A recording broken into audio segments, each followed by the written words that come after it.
It was the team. I mean, Man United were the sort of everybody's favourite at that time with George Best, Bobby Charlton, Dennis Law. Heroes for everybody who liked football and appreciated skillful football. That was the thing. Yeah, exactly. And then more recently, obviously, the trip to Manchester was that 2005.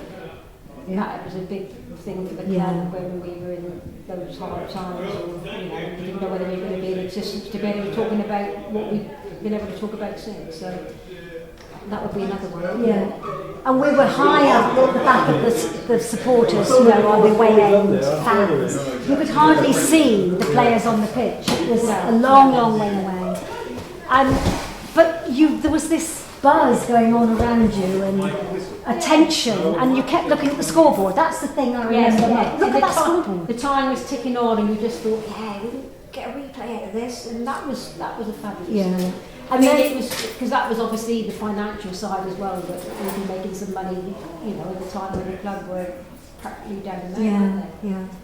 And we were thinking, we're holding them to this draw, and there were still good players on, and then he went to put on Ronaldo.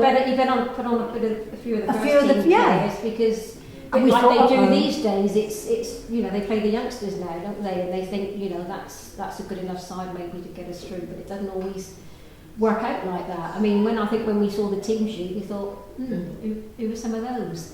But in hindsight, it worked in our favour, so no complaints there. And it's still a good day out. You still play Man United, and you can only play the team that's put out in front of you. And what other ones? Going back even earlier. Tottenham, when we were youngsters in 1960, I think it was 68 again, when we played Tottenham in the League Cup, that was. And we lost 6-3, and Jimmy Greaves scored a hat-trick. And going to White Hart Lane was a good trip up to London. I remember we went up with our parents. Went to it was a trip as well, right to Madame Tussauds and all those sort of things. So it was combining a lot of other things, but the prime thing that we went for was the football. And I think we queued up nearly all night to get tickets for. Oh, that was the recent ones. Yeah, we stayed out. We camped outside the ground one night. It was quite a laugh. There were lots of other people as well. We were all wrapped up and had food. We were stuck here waiting. It was a good feeling about it. You didn't mind.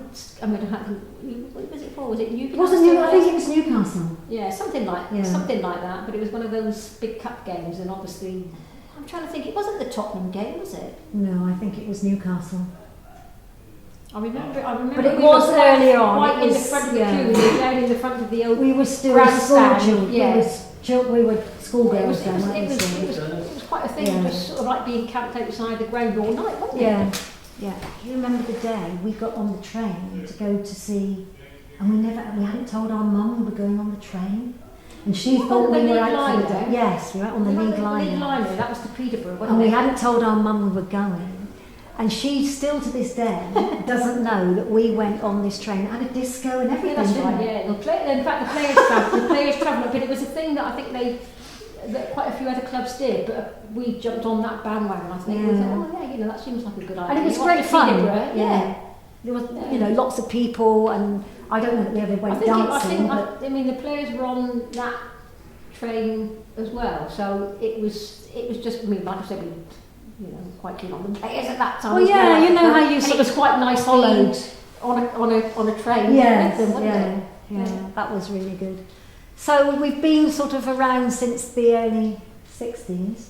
Julie came originally with our granddad, who was the conductor of the British Rail band, and they used to go round. He used to do.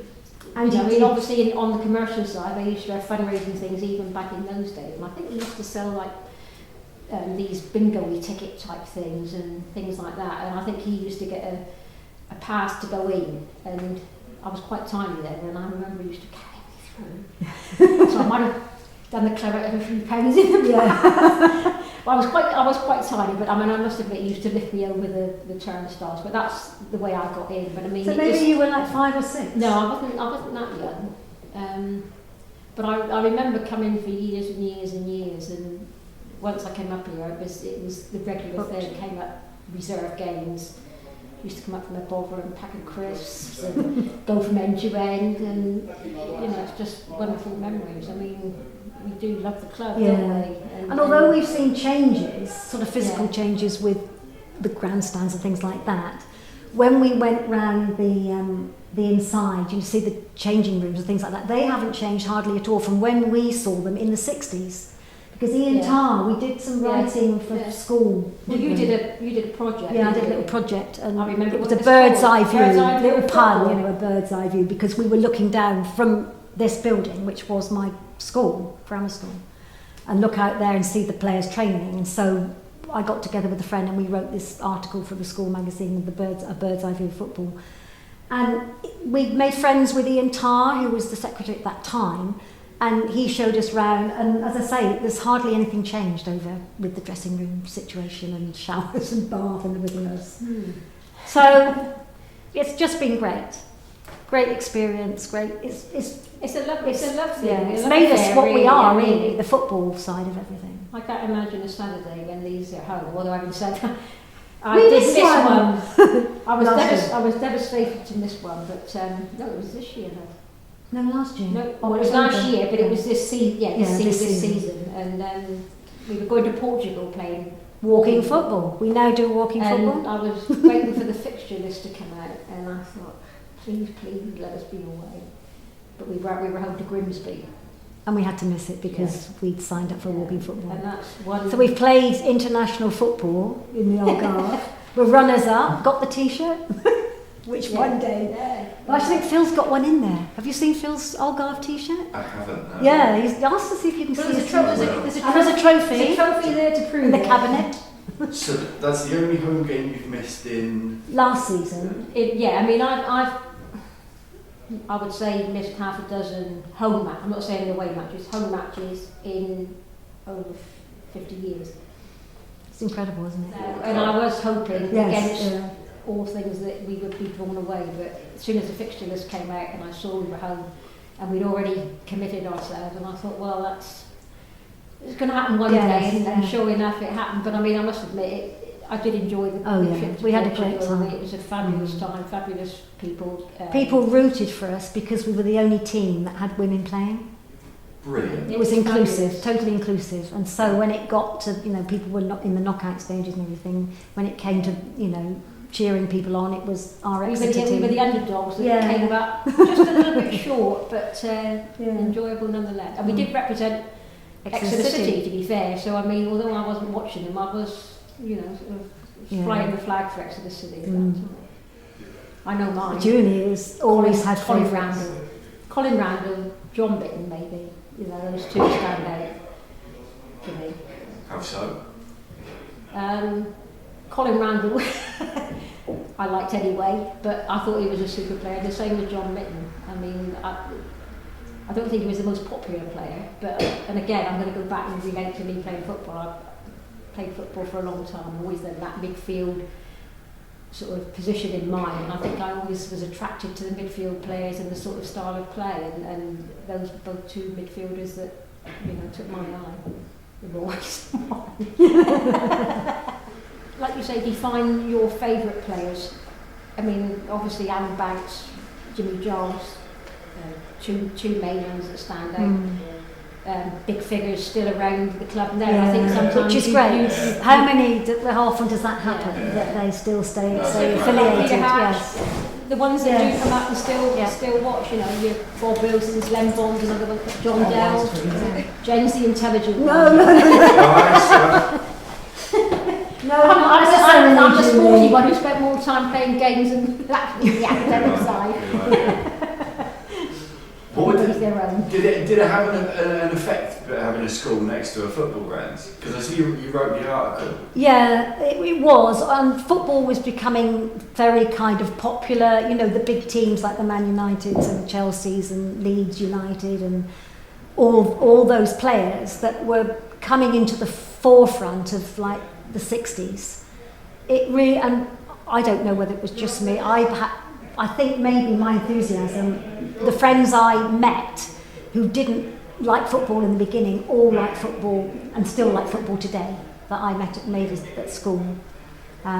Some didn't always, but a lot of them that I'm still in touch with still love football and still talk about those days absolutely, and provide me with more memories, because I can't remember everything. And like my friend who said, oh, going on that train and not telling your mum where we were going. I think, oh, did we really do that? And she said, yes, we did. Training, because we lived just up the road there, in Union Road, and went in a tall house, and from our bedroom window we could look down and see the ground.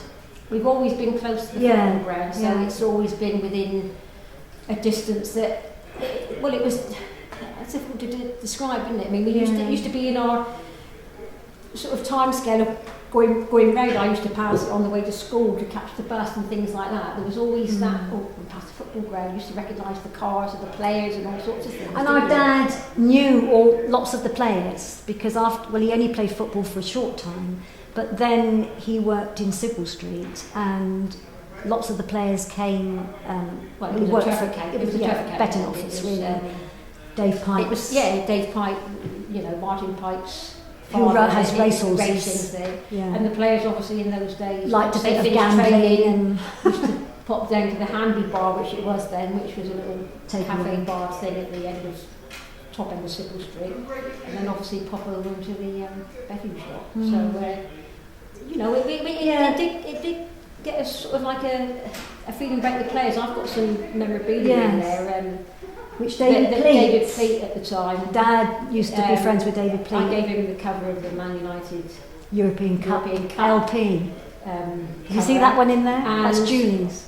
He took it in the changing room and got it signed for me. So that record sleeve has got the autographs of all the European Cup. The top players. It's got Matt Busby's autograph, George Best, Bobby Cotton, which I brought down today very reluctantly in case it won't walk about. Yeah, there's quite a few people out there I are. I think, And the other and that's how it goes. And I've also got a football in there again that was signed, I think, in those days when the balls were sponsored as well by various businesses, and Dave Pipes firm sponsored this match, and I think Eric Morecambe was up here, and I remember it being against Southport, and some guy scored a hat-trick, and Eric Morecambe was down at the ABC, I think it was, and took the ball down and got Eric Morecambe's autograph on it. So that was another connection, obviously, Eric Morecambe with the football. And the guy who scored the hat-trick.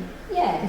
Well, I mean, it's saying it's a match ball, he's most probably got that at home, the guy, but obviously it was a ball that was played in that match, supposedly, but that's what I'm looking at.